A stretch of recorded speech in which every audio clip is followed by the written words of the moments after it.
Meilleur performeur mondial de l'année. Mohamed Aman au 6, deuxième meilleur performeur mondial de l'année. Qui a beaucoup couru cette saison, mais pour Pierre-Ambroise aussi, la saison a débuté à Doha, c'était le 10 mai, il y a déjà 3 mois. Couloir numéro 7, l'Arabie Saoudite avec Abdulaziz Ladan Mohamed. Surprenant, on ne le connaît pas, mais très surprenant sur les 2 premiers tours. Et puis enfin donc, à l'extérieur, PAB donc qui va vraisemblablement, ce couloir numéro 8, Mehdi, qu'est-ce qu'on peut en dire? C'est un désavantage, c'est pour Pierre-Ambroise? Sur 800, ce qui est super bien, c'est que là il aura l'occasion de pouvoir se placer où il a envie, voilà, de regarder les autres se rabattre et puis de rentrer dans la boîte quand il a envie. C'est à mon sens un très bon couloir pour lui. C'est plus facile de se placer sur 800, vous avez 200 mètres hein, que sur 15 peut-être. Tout à fait, oui, non, mais là c'est vrai qu'en plus comme c'est une course où on a 100 mètres à faire en couloir, et voilà, pour se rabattre, c'est vrai que quand on est à l'intérieur c'est toujours un peu difficile pour le placement et pour les bousculades, mais là à l'extérieur c'est bon, très bon. Dernier Français finaliste 2005, 6e, certain Mehdi Bala, c'était à Helsinki. Et une petite pensée pour José Marajo à Moscou, c'était en 80. Allez PAB. Fais-le comme tu es dans la vie, avec toute la sérénité et la décontraction qui te caractérise.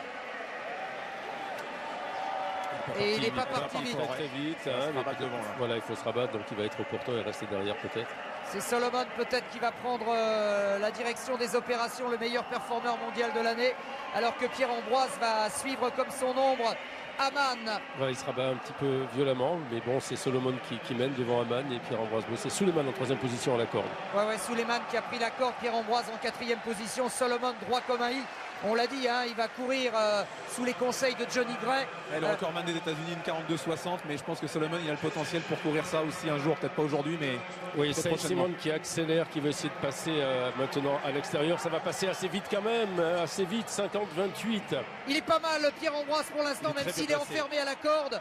Mais ça va s'ouvrir. Dwayne Solomon en tête, Pierre-Ambroise en 2e position, Nick Simmons, l'Américain, qui passe maintenant en 2e position. Pierre-Ambroise qui va se battre. Mohamed Aman est là également derrière avec Mohamed, le Saoudien Aman qui est passé dans le trou de souris. Attention à Aman, il vient de passer dans le trou de souris alors que Pierre-Ambroise coince un peu là. Il coince un petit peu. Il n'est pas dedans, Pierre-Ambroise, il n'est pas dedans, c'est pas vrai, il n'est pas dedans. Suleiman à l'extérieur qui passe Mohamed, Solomon seul en tête devant Simon. Ça va être les 2 Américains qui vont sortir en tête. Ouais, mais Aman est derrière. Mohamed Aman et Suleiman derrière alors que Pierre-Ambroise est battu.